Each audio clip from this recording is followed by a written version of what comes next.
ಇನ್ನು ಕರಸೇವಕನನ್ನ ಬಂಧಿಸಿದಂತಹ ಕದನ ಇದೀಗ ರಾಜಭವನದ ಅಂಗಳಕ್ಕೆ ತಲುಪಿದೆ.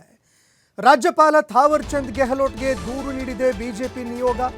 ಇದಕ್ಕೆ ಸಂಬಂಧಪಟ್ಟಂತೆ ರಾಜ್ಯಪಾಲರಿಗೆ ಭೇಟಿಯಾಗಿ ದೂರು ಕೂಡ ಕೊಟ್ಟಿದೆ ಬಿಜೆಪಿ ನಿಯೋಗ.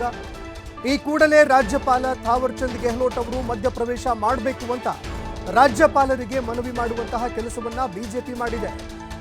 ಸರ್ಕಾರದ ವಿರುದ್ಧ ಕ್ರಮಕ್ಕೆ ಕೇಸರಿ ಪಡೆ ಒತ್ತಾಯವನ್ನ ಮಾಡಿದೆ. ಸರ್ಕಾರದ ವಿರುದ್ಧ ರಾಜ್ಯಪಾಲರು ಇದಕ್ಕೆ ಸಂಬಂಧಪಟ್ಟಂತೆ ಕ್ರಮ ಕೈಗೊಳ್ಳಬೇಕು ಅಂತ ಬಿಜೆಪಿ ಒತ್ತಾಯವನ್ನ ಮಾಡಿದೆ. ರಾಜ್ಯ ಸರ್ಕಾರ ದ್ವೇಷದ ರಾಜಕಾರಣವನ್ನ ಮಾಡ್ತಾ ಇದೆ, ಹೀಗಾಗಿ ಸರ್ಕಾರಕ್ಕೆ ಕಿವಿ ಮಾತನ್ನ ಹೇಳಿ ಅಂತ ಬಿಜೆಪಿ ರಾಜ್ಯಪಾಲ ಥಾವರ್ ಚಂದ್ ಗೆಹ್ಲೋಟ್ ಅವರಿಗೆ ಮನವಿಯನ್ನ ಮಾಡಿಕೊಂಡಿದೆ.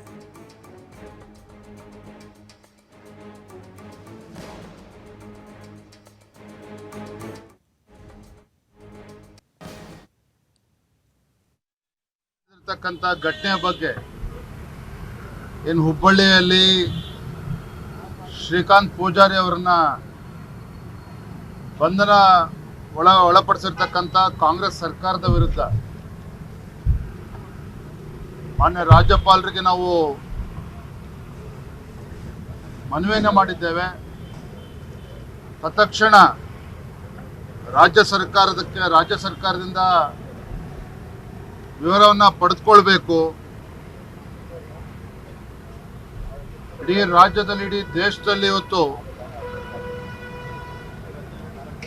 ರಾಮ ಜಪ ನಡೀತಾ ಇರ್ತಕ್ಕಂಥ ಸಂದರ್ಭದಲ್ಲಿ ಜನವರಿ 22ರಂದು ಲೋಕಾರ್ಪಣೆಗೊಳ್ತಾ ಇರ್ತಕ್ಕಂಥ ಭಗವಾನ್ ಶ್ರೀ ರಾಮಚಂದ್ರನ